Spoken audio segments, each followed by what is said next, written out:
Hallelujah. Fafetai keiki. Amen. Oglele ya Sihova. Mawaipe. Lele ya Sihova. Fafetai keiki. Fafetai ke otua he fiafa koloa. Ko e fiafta puaki. Ne hanga ome tau mo ui e siasi he fiafi ko eni ko e sapate whaka osi o e mahina I valu. Toi pe hanga I mahina si I pe tau tu uta ki tisema. E kainga he fiafi ko eni tau tu mo wakai. Ki he tauhi mo e whakaofai o tua tau tauhi ki ai. Oku koe ofai o tua oku ikai ke ne whakano no a ene ofa. Koe hala whanonga o tau whoa ku whonu whai ngataa. Lahi hono ngahi whiri ka whakawhetai. Koe o tua o tau tau hiki ai, koe o tua lahi, koe o tua oku neofi maupe. Koe o tua e whakalewelewa. Whawhetai ki he eiki. He whiawhi ko eni oku ia e loto hounga ia. Mo e loto whakaapapa mo oni ke Talitali tō taha kotoa pe. O tau iheni mo e tokon whai whekau, mo se siare ka o mano hoa. Whawhetai ki he eiki ko e toenga e poate. Si kau whine eiki hola ka o mamere palelei pehe ka hao whanga vai he whiawhi ko eni. Kau tak department kotoa pe. Whamiri oku hounga, o kautui oku hounga ki he tokon whai whekau, kau mai toe ngai poate, pa koutui mo lawe I oku koutui oku si o mai pe e tau whai whekau me I Brisbane ne la watu ko e whatongia pe he lotu. Ka e whakawhetai ki he iki ko mou tū taimi, ka mou me ama he whiawhi koe ni. Ke whakakato e tau ngahi polo ka lama e ka inga. Pa koutui tau mahe wholofola ke oa te tau whaari ake e tau ngahi whakataha anga. O tau ngahi whakataha anga o ku whai ake ai hono langa e tau tui. Ke hau moho o koe hae hoki ilo mo e ku ilo tau o mai, ta whewahe wahe aki ke langa hake e tau tui, mo e tau whalala ki he otua, I he kuonga whaka osiko e ni. Whakawhetai ke e ki, pe aki nau tolu kotoa pe. Koutui koe ke haa ahi e whiawhi koe ni. Ka whakawhetai tala mai he wholofola, ka whakataha, toko ua, toko tolu. Oku I heni hono lau maari e mo ki tau tolu. Whakawhetai ki he iki, I he e whiawhi koe ni ka inga. Tala mai he wholofola, lotu ta e tuku. Tala mai ke tau whia he iki, whakawhetai ki he otua, I he mea kotoa pe. He ko hono whina ngaloia ka te tau tolu siasi he whiawhi koe ni.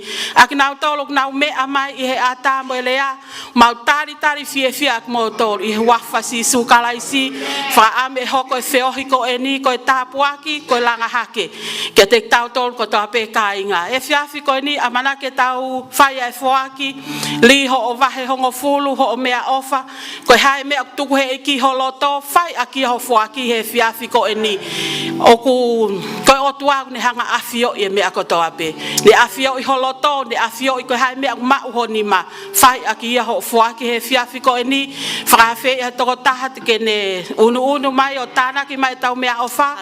Kore ke he tā mea ke omi hahiwa mak tau tolu he whiawhi koe ni. Whawhetai ke he ki. Whakamalo eiki, whakamalo eiki, tuku hoka kai keiki o huawha. Tupe I ai whakamamawha, hiki hake honi mahawa, tuku hoka kai keiki o huawha. Whakamalo eiki, whakamalo eiki, tuku hoka kai keiki o huawha. Tupe I ai whakamamawha, hiki hake honi mahawa, tuku hoka kai keiki o huawha. Hallelujah. O tua maf ko koe mau tamai ta ngata a Fiona. Ko koe ai tu I ngahi tu I ko e ko ngahi e ki ko o tua koe ke tatau ane afi a honi pa te ke pehe ai pe o ta ngata. E ko mau hang anke ke te koe he whiawhi ko ni o tua. Ko mea ofa ko tāna ke o tua ho sia e tamai. Mau loto e tua e tāpu ake ai a Fiona ni ma ko toa pena e whai e fuaki he whiawhi ko ni tuku ke aonga ia ki ho ngā we o tua. E ko mau hanga hake o tua ko e tokon fai whekau o tua kau maha no hoa mo whaamiri o tua po a te sisu si kau whine eiki kau tamai o eiki e o tua pehe ke toi ngai si asi aki nau tolu kotoa pe o tua nau mamata mai o tua he laivi e fiafi ko e ni o tua mau loto e tāpu ake a Fiona eiki holau maari e maa o ni ke ne ngā ue o tua ho mau ngahi loto whai a ngahi whakaliliu he mau mo ui o tua whakafo oe anga e sia ho mau mata whakakaukau ho mau ngahi atamai eiki a lea ho mau ngutu tuke lea he ngahi lea e langa hake o tua tuke hoko e mau mo ui ko e maama e tamai eiki ko e haha polo kalama ke mau hoko atuai o tua ko mau whakatapui kakato ke lang ia toko taha pea a Fiona eiki a lelei mo e lelei te mau fowa tai eiki ko mau whaka mo ui. Amen. Ko e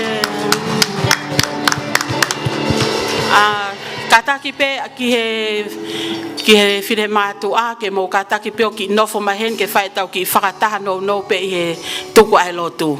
Ko ia pe malo.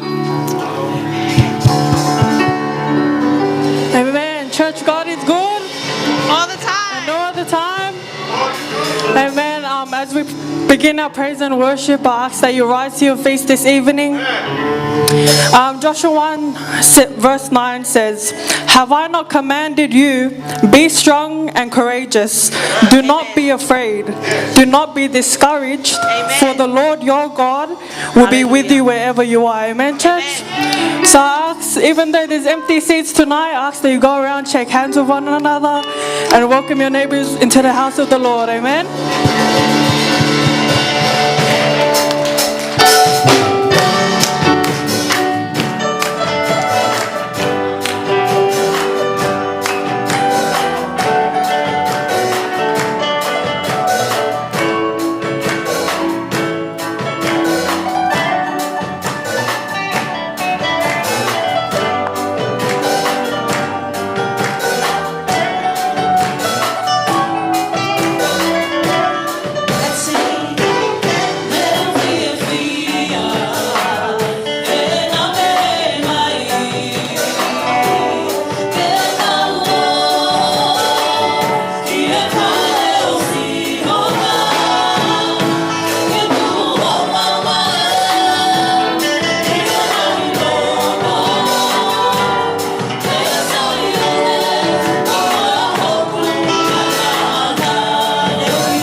tau humai ki sayone. Fetu weni ke tukuange ngaki ka venga ko tobe. Ngaki mafasia ko tobe. Ngahi haisia o te wolo. O e meko yanga hala I he tau ngahi mo ui fetu weni. Ke tau hiwa fia anga fe nai ka pau. O kukei haisia mo ui. Ko ia isia si ono mai mo loto. Whakaata. Come with a heart that is open. God wants to meet you tonight. Hallelujah. And as we sing the next worship song, church, for thou, O Lord, art high above all the earth. We will exalt you.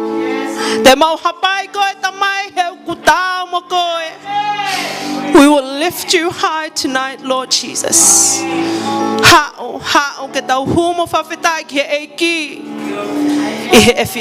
Hallelujah. Praise you, Lord. Hallelujah.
Let's sing it one more time, church.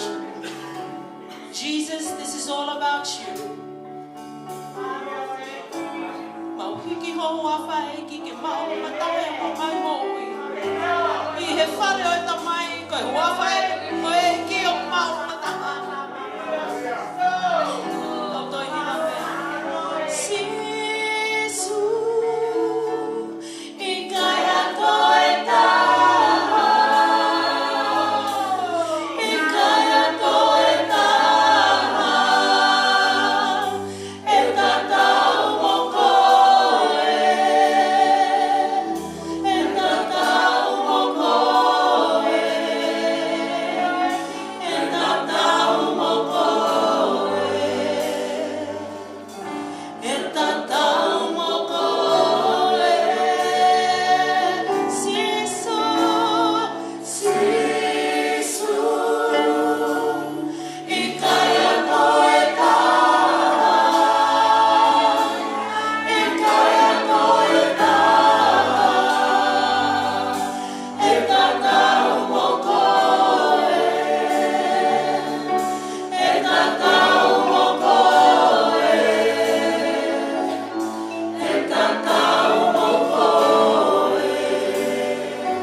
That is our song, Lord God. That you are our God and we are your people. And the world will know that we are your people when we love one another.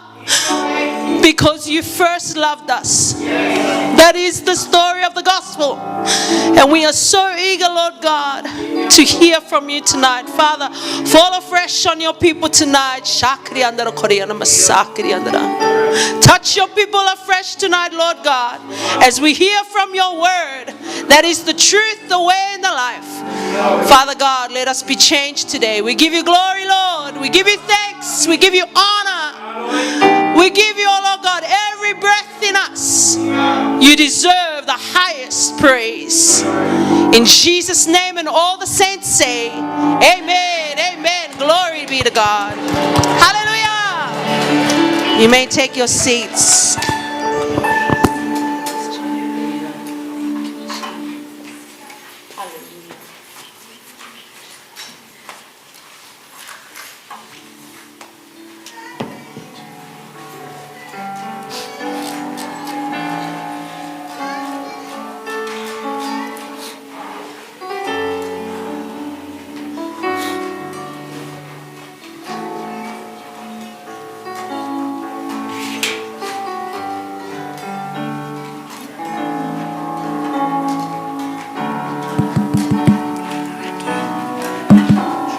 Testing 1, 2. Yeah, go ahead, Nana. Yeah. Praise the Lord.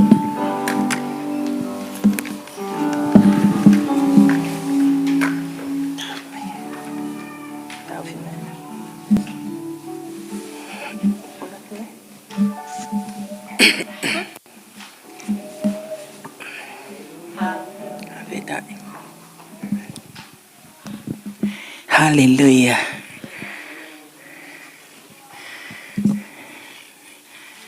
Malanga pito team worship. Aku tiga ke tu. Aku lebih lava maya lon ge fai mahiwa. Aku ni. Aku kalau tahu ke aku pe. Kau tak buat me falo tolai. Pera pa we ospehiva tau lava I frafeta ila ke ki. Va fa no ko ke hiva. Time da tau. Pamau mai. Pete wanga bai. That's all.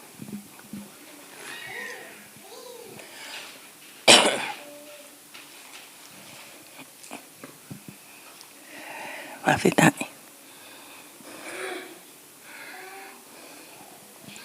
Nai tola he kau hiva. Aku alu atu bewa o mai ke aku ni. Meleana. Aku ka tike mami o he hiva. Alu be. Alu be tai mi mo to si yang kau hiva Toi bene kau le ole le. Rafeta ke. Kau le ole to toi. Hallelujah.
Whawhetai ke eki. Lele ya Jehova. Ma waipe. Ke mui keu. Hoka toko. Whawhetai lai ke eki. Give great praise to our God. Wakaya tu kia. Toko wako ni moana ngau mai foha. To see my dear sister, Pau mai tonga the son, family. and the rest of the family who are here together with us today. Tatalele. Warmly welcome you. Fiafkoni. Behe ku tatalele ka nga pinekon. Visone. Ya opera ya te koe. Mo tau ka fata he fiafkoni. Praise the Lord. Bea oku fiala au pito. I'm so overjoyed. Ko ya. Ko bakayan ka ki montol.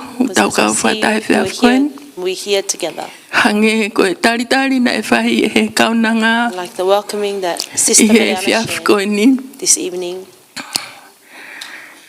Ai hanga eki o whakatamu ki tau tolu e whiawhakoloa koe. How the Lord has availed us this Ke evening tau sia that we would experience ai sapa te whakaose walu I mahina tau koe the ni. last Sunday of the last Na i tuunga na i hai tau hao What is the sia. reason that we have come Ka so koe far? opa maatata But pea the o love tua. of God.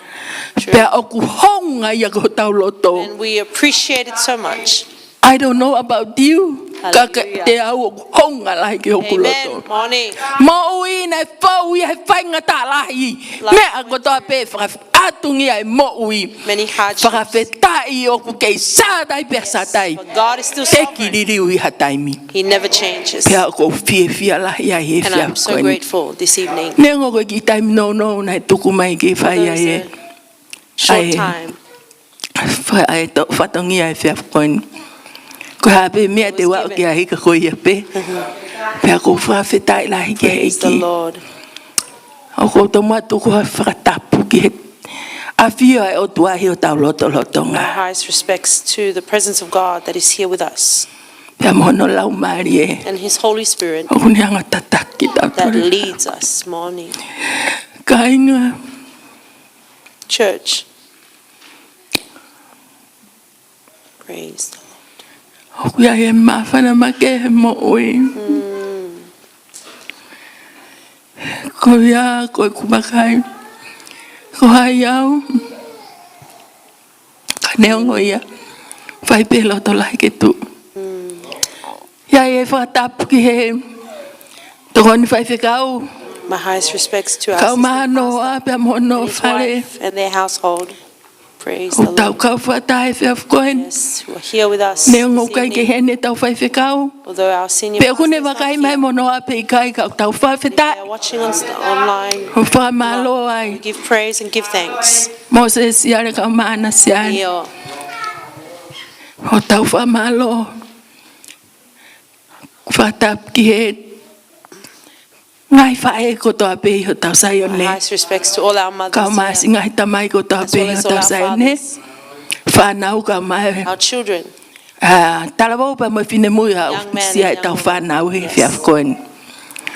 Ka tuku mua e whainga maari e koe ni ke whai atu peha ki tātā pate. Pe koe hat, Opportunity for ai whola ku o mai e whiawhkoen. the word that God is preparing. Ko ku ngata ngā pia ku ia. Hoko atu koe, whakakato koe, whakau koe. Yes, I e whola o tuku he eiki o kuloto. E Praise mo the mo Lord. ui. yes. Ke unu mai mo i e whiawhkoen ni. Amen. Whawhetai lai ki e eiki. Praise the Lord. Ma uko e ai tala ke u ai ke whakaho koe whatongia. When I received word Koe that I ngā nei would be teu teu sharing, koe hoaia nei teu teu ke Malanga. my husband was the one preparing to preach. Pea o vare au ia ko te ririu mai koe ka ko whawhetai pe ke heiki. Ka inga o kui kai hang koe lau pa. O kui kai te lava ha mea. As Paul Ka said, koe I uhia cannot do koe anything. e ko sisu Yes. kalaisi. But because of Hei the Lord kai ke Jesus tau Christ. nofo pe. Yes. Ka ko pau pe ke tau tuhake. We must O arise pai ha mea. and do something Ke whakalangangi a ko tau to bring eiki. glory to His name. Ko hea Amen. tau ilo tene anga pe toko ni. For I know He Pe will kau help mo ki tau tolu and e He ngai will be a with koe ni. us. Hallelujah. Whawheta ki he eki. Praise you, Lord. Whaupe ma whana. Pea no fo peo whakakau kia wholofola. Talo fo ke whamau whainga Maria kuia ke wahe ai ene wholofola. Moe ku ngāu e agi pea uia ai whakawa fo. I usually use the New Testament. Perhaps it's easy for me, myself. And you'll be surprised this evening. Praise the Lord that I will be sharing from the Old Testament.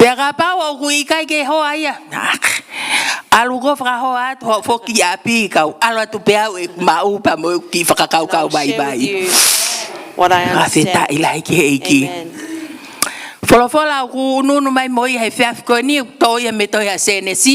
the book of Genesis, chapter 4, verse 1 to 8.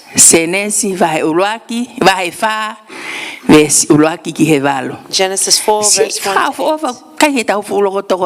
We are not that many tonight, so please do not sleep. We have not started.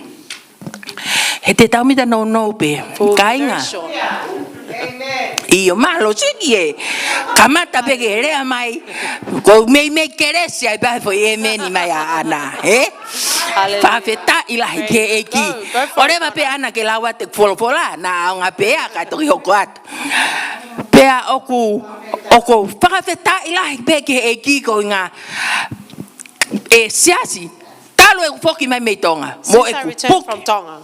I've been very unwell.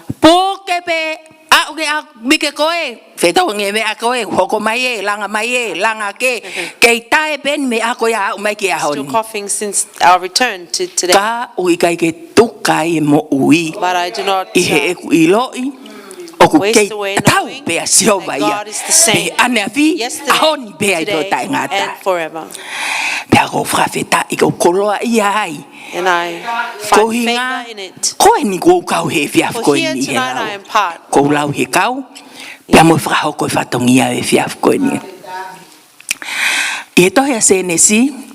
Book of Genesis, chapter 4. I will read for us. Verse 1 to 8. Translation. Pena ilo ya tama no unohoko ivi pea tui ia. Pena fanau ya keini pea pe ia. Kwa umau hatangata mea Sihova. Pena toi fanau I ahono te hina ko e peri. Pea koe tau hisipea e peri. Ka koe tau hingou ya keini. Yes. Pea ia oko sia ngai aho. Nai omi e keini ngai fua o kere kere. Koe fei lau kia Sihova. Hallelujah. Amen. Mesa no whao pe mai. Pena omi e peri ai veloaki. Moia na ngako I hene whanga manu. Pena erere ia Sihova kia e peri. Moene fei lau. Kana kai tene rere ia kia keini moene fei lau. Pena ita o pita keini. Pea kehe ono mata. Pena e fola Sihova kia keini. Yes. Koe hao ku ke itai. True. Pea koe hao ke he ai ho mata. Yes. Ka pau te ke whai lelei, whanongo whakarelei. Ka pau te ke whai lelei ikai e mau e koe. Yeah. Pea ka ikai te ke whai lelei o ihe matapa ai angala. Pea anga nofo ia kia te koe. Pea te ke pure kia te ia. Pea na area e peri mo hono toko ua. Pea lolo tonga e na ie ngowe. Na e tuha kia keini ki hono te hina ko e peri. O tama te ia. Tama e uma whawheta mo whamau. Thank you, Lord. Hallelujah. Thank you, Jesus. Ko hia koe mahu ilo I ko mahu hoko pe koe whafofonga e a whiona. Morning. Ke tūtu I hau wholofola. Iyo. Koe maulo tu hia he hoa koe ni. Iyo. Ke toko ni mai o. Rea pe koe o wholofola. Mana ma pe a whiona ia. Ke hoko pe ia. Koe whakaloto lahi. Mo ia ko naki kia ting mautoro he whaf koe ni. Whakatata ho mauloto. Whāwa mau te ringa ki mau whanong. Wha mau mata ki mau sio mea le reipe eiki. Ha mea te mau fōu e whiaf koe ni. Tuku pe ki hoko koe langa hake. Pea mo tapa ke mau mo ui. Ke o pia nge iapo mo langlangi. Hallelujah. Ia karaisko alo. Ka ko mau wha mo ui. Amen. Amen. Amen. Hallelujah. Tio. Ki, mai ko ki rai pepa beta. No, au pito pe, Fa feta shoko ana pe moloni tal. O kuna rea mo oni mai, Go for it, Nona. Hange pe una pe mai faya mo kere si. Aneongo ya. Te ai pe aki tau fa tu pe raf ko ni. Praise the Lord. Ves malanga e fiaf ko ni senes vai fa pa ko veso no fa pe mai. Verse 4. Pe nai omi e peri ai ve. Pena omi e peri ai veloaki. Moian na ngako iene whangamanu.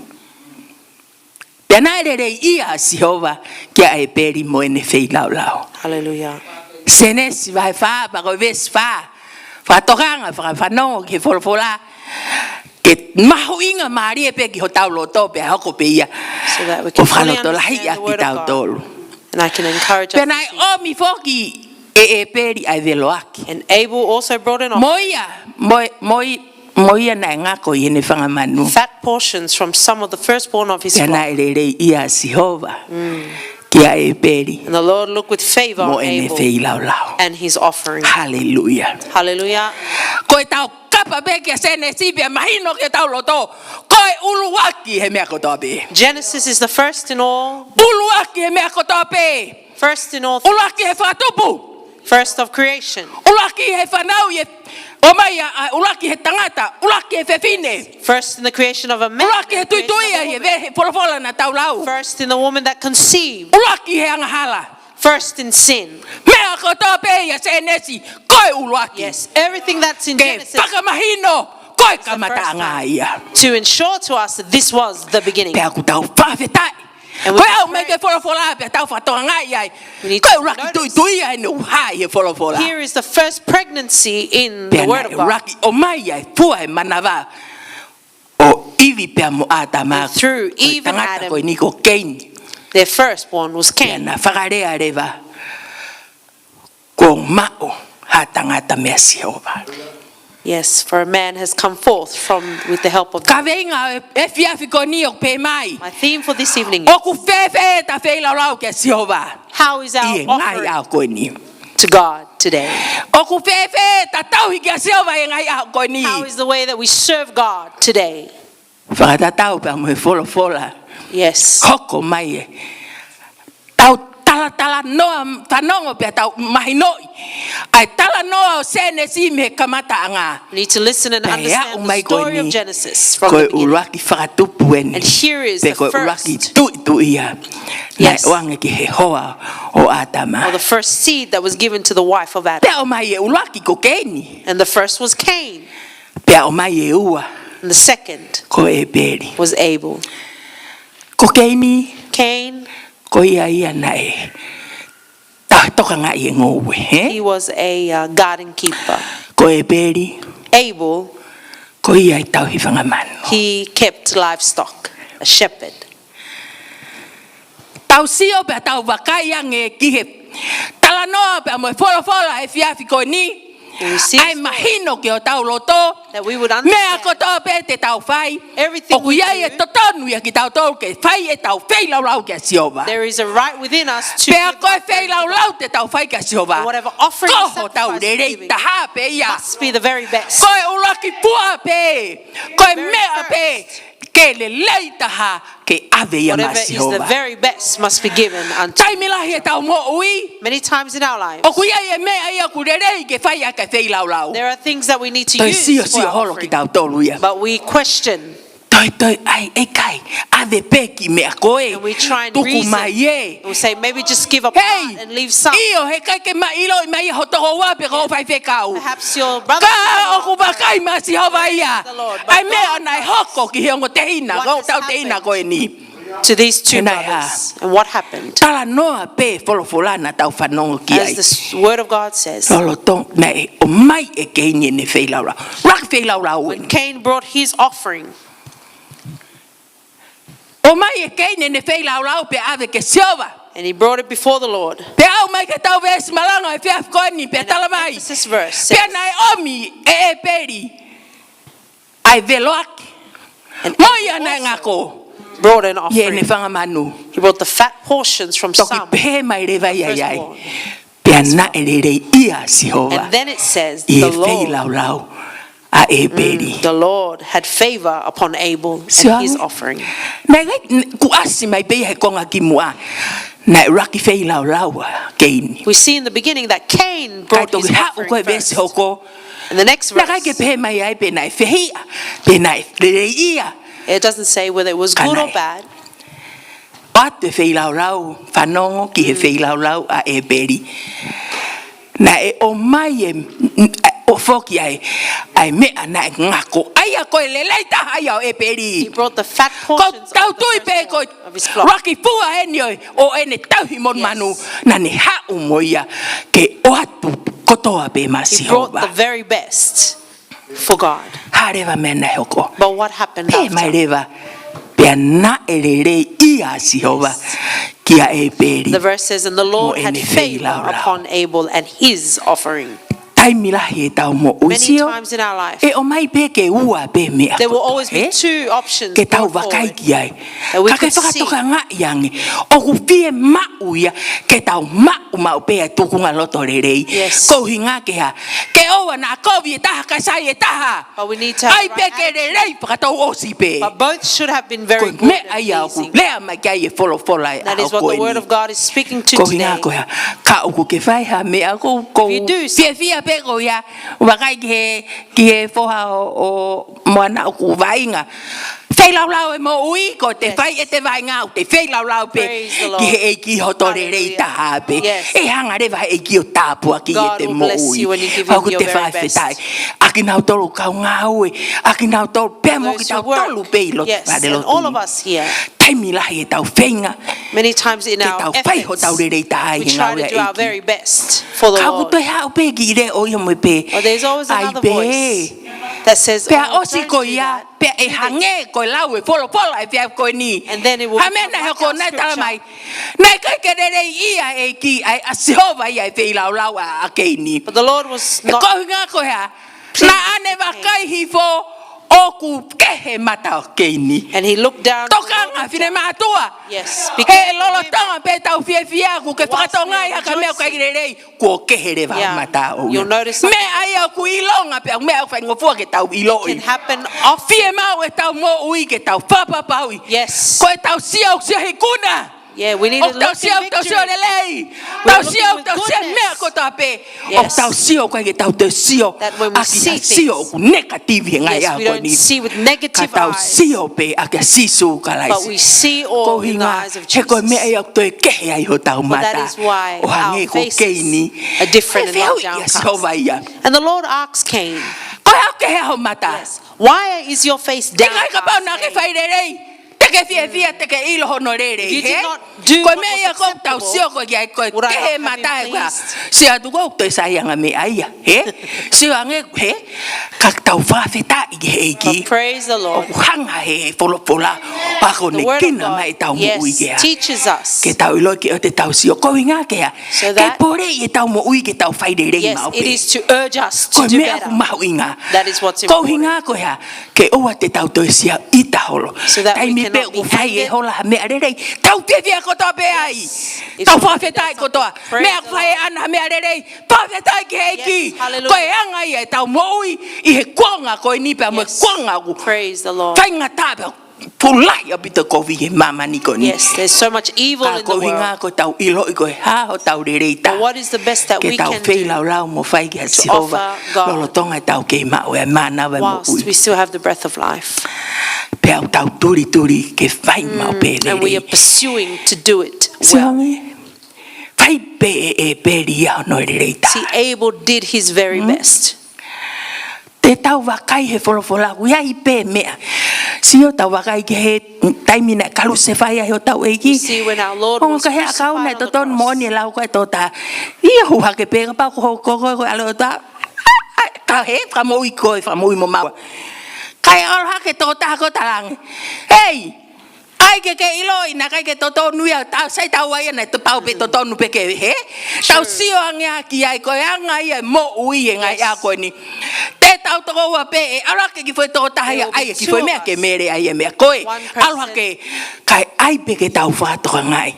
Ko ha me agurerei. but we need to recognize what is good. His No word. family. In our family, yes, in everything we do, mon. Me akoku o hake me ho taulo What is coming up from our hearts, me akoto ape te tau fai everything that we kai do, taulo to ki ai if we are not willing to do it, tau mata mo tau to onga mo our face and our behavior changes.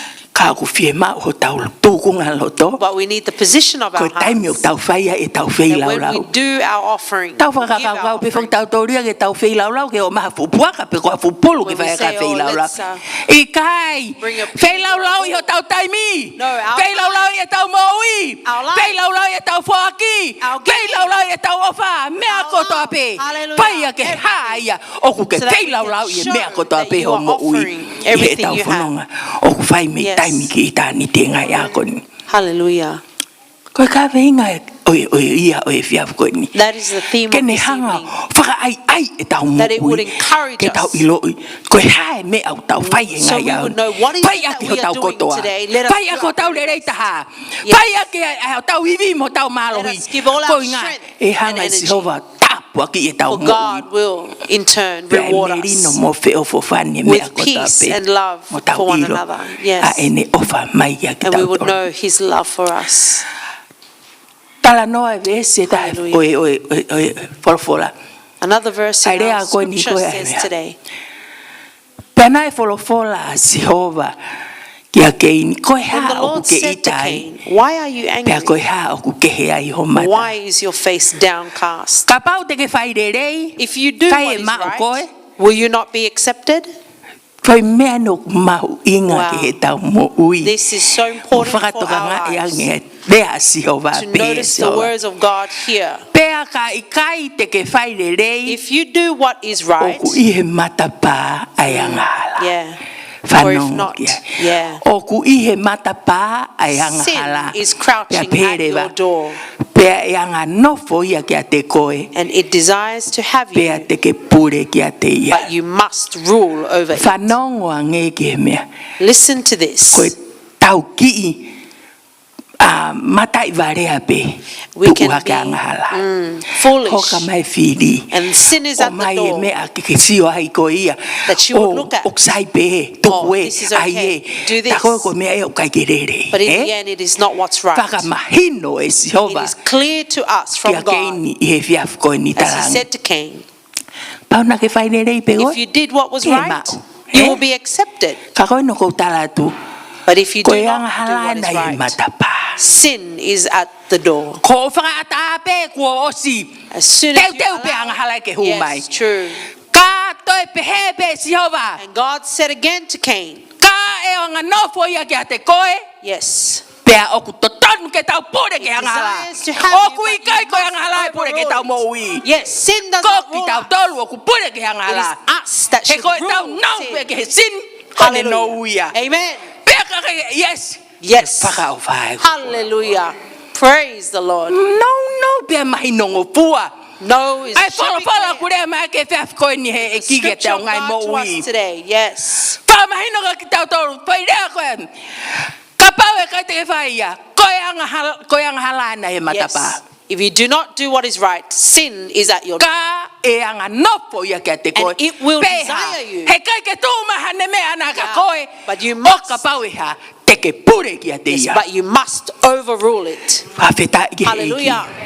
koe Praise tau the whainga ta ia pe ko tau That is our tuangi ke pure difficulty anga lai tau when we mo allow sin to rule us. koe tau toi longa a pe ko tau whakata ke anga la ke We are pure tau noisy mo when we allow sin to come in.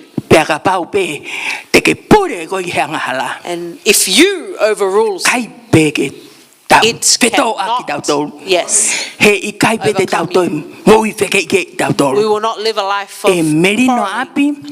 Home will be peaceful. Church will be peaceful. There will be peace in every place we go. If we bring the right sacrifice, that we can overrule sin. It is not sin that rules us. Hallelujah. Yes. And it blessed my heart that the Lord has made it clear. Yes. Sin will desire us.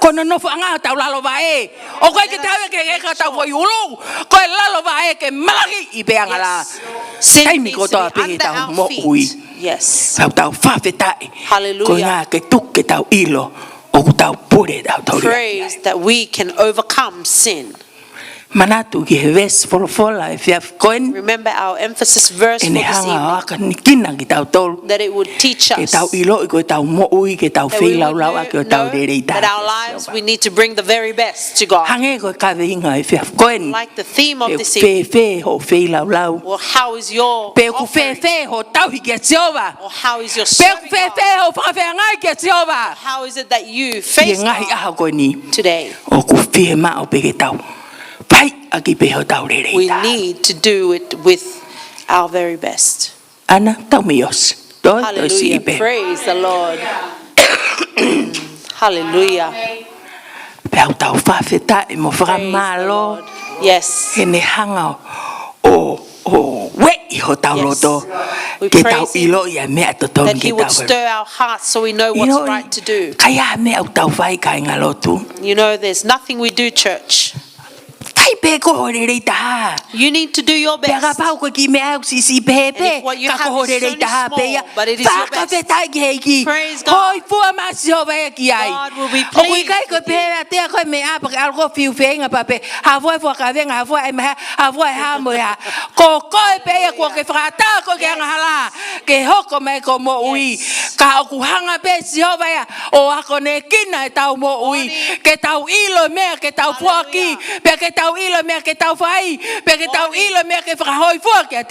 Yes, glory be to Jesus.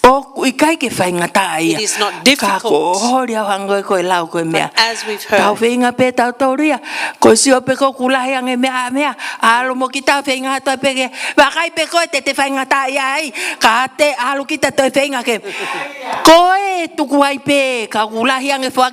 oh, thank you very much. Yes. Hallelujah. We need to build everyone in the house of God. Yes, we are not pushing one another down in the way we work. And in His way, the work of God will be beautiful and we will be pleasing to Him.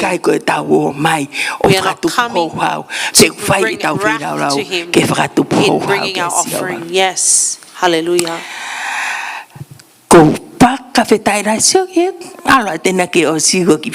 Praise the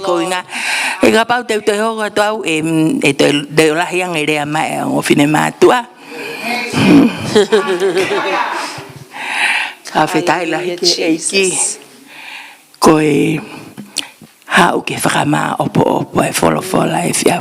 Hallelujah. Thank you, Lord. And we see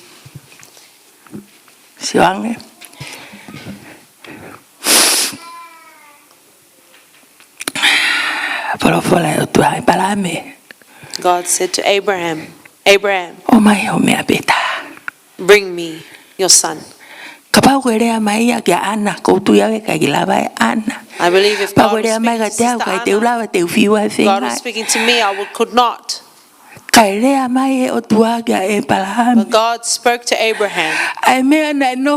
For many years, what Abraham and his wife Sarah had asked God for, and God had provided. God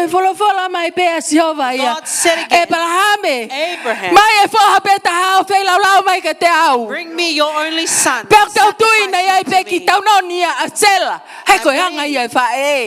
The mother would have been crossed, but Abraham was not concerned. Abraham was being obedient who gave them their son. And Abraham stood, took his son to prepare the altar for God.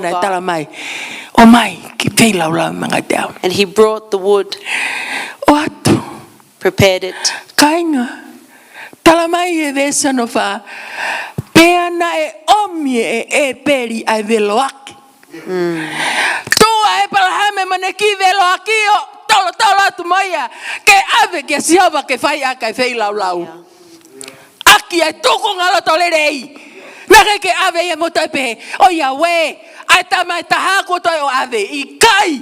No.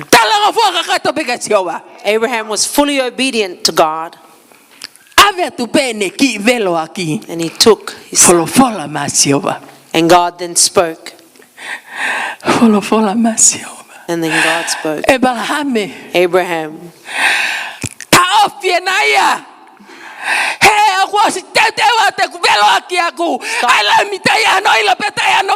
Hallelujah. Praise the Lord. Hallelujah. Hallelujah. That is the yes. They went on the cross. Yes. We had no hope in the life we were living.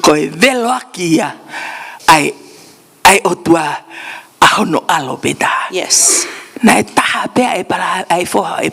Abraham only had one son, Isaac.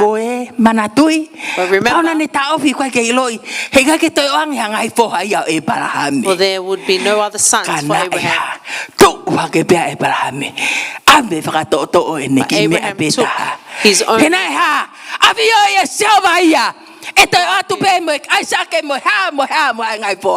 Yes.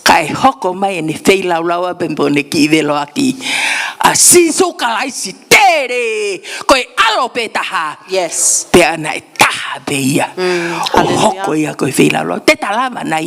Would we be able to these days? That we would discern the voice of God? That God would say, give your very best? Or do we have our own reasoning and justification? At the time when our hearts are sore, God brought another ram. A lamb. Had no blemish or stain. Yes.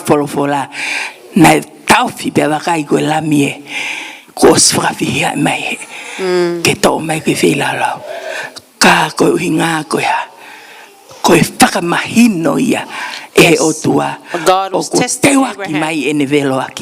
Yes. That he also will have a lamb that had no blemish, no stain. Yes. Hallelujah. Accept him. Accept him as your Savior tonight.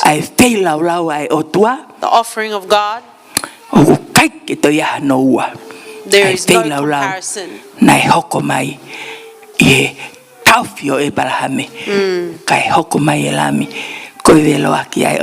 Praise the Lord that you and I would be saved. We give praise and we give thanks. Ask the worship team, please move forward.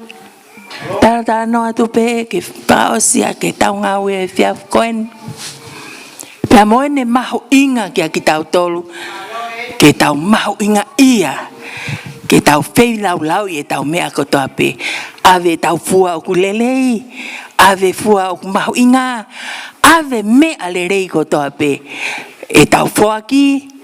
E tau kai ko tau fuaki pe ngau e ki e anga tau feo hi family anga tau ngau he siasi anga feo hi kainga me ako to pe rea mai e folo e fiaf koni ave mau pe o tau reita he kwa a fio masi hova pe atene fai ho tau tapu kina ye taimi ko to pe tau moi ko ia kainga lotu kai toi falolo ko ka o kuia ia taha ko fie ma o lotu e fiaf ko ni ke hoko atu ke fa lotu ma ki motor haku tau fra ata orita The altar is available to you. e fiaf ko ni ai mau inga e fe lau na e fai he ko sisu kalaisi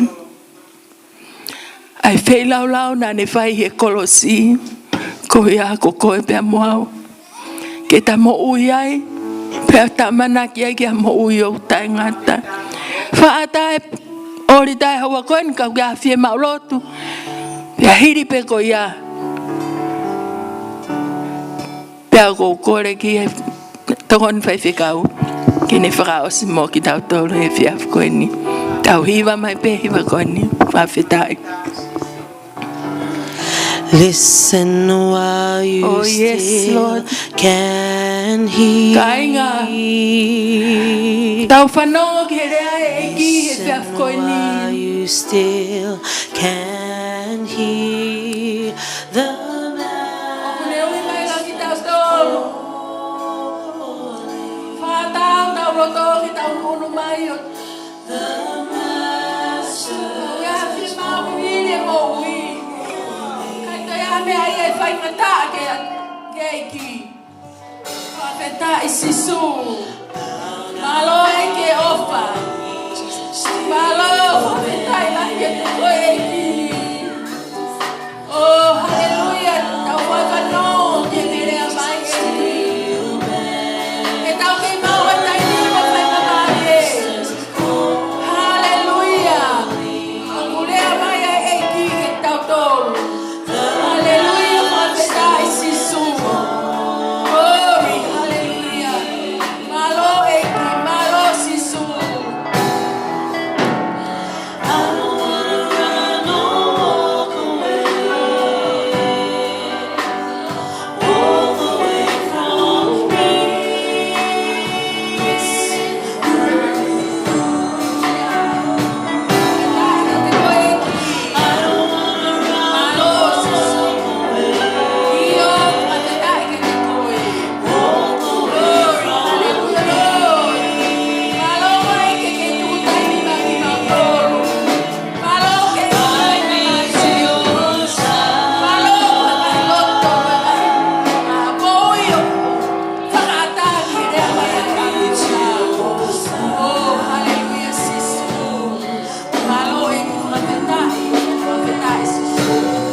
E fia fini ku mau lava mai ki saione.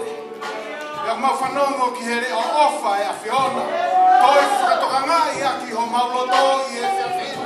Nā ku kei ke whai e mau fuaki ke re koe ko mau lelei taha. Ka ku mau hange ko kei ni ke o mai pe me fua e mau e. Whawhetai e fia fini. Whamanatu mai he fia fini malanga. Ai fuaki a e peri. Nā le o mai ai velo aki. Moi au ku ngako i hene whamanu ke whai ake ai me whai lau. Eiki, tapu aki mai ho mauloto i e whiawhini. Tuke mau tari lelei e leo e a whiona. E ku mau ilo pe e ki mau tolu. Moi taini o ku whai ai e mau whaki. Moi mau whai lau ke a whiona. Whehui ai kaunanga o ku whewhe ai mau whai lau o ku whai atu ia de koe. E ki whakamore ki mau tolu, ka pau whainoa ia pe mau whaki. Ka kuke ke mau whai aki, ai velo aki, o i mau whaki e whiawhini. Tapu kina si o kaunanga, pia moe wholofola i e whiawhini eiki. Ngau hia tene hoko koe mea ke lea maroi aki, a hau wholofola. Ngau hia koe mouthpiece, ke talaki aki, ai mohoni a hau wholofola. Whawhetai ko si kau kaunanga, pia mo kau tamai o eiki, o nau i saione, i mua he orita e a Fiona. Eiki o kuke a Fioi ai loto, ka mo e tangi mo e hohori, ho nau loto ke a te koe. O mau lotu ke whakaai mai, me langina ai nau mai whemau. O whakatatau, pia mo e lahi au pito, ai a Fiona. Tape kina ki mau tonu i e whiawhini. Tape kina mau whai whekau e wheitua kune i ai e. Moi ngai kotongia koto au kui ke te ia. Ngau hia ke hoko koe tāpu ake e Brisbane. Pia mei he loto whare o e tamai. Mei he kau puate koto ape o au ke sisita i e whare lotu. O mau whawhetai ki ane koe. Whai mai me langina o mau tāpu ake i a sisu klaisko alo. Ka po mau whamoi. Amen.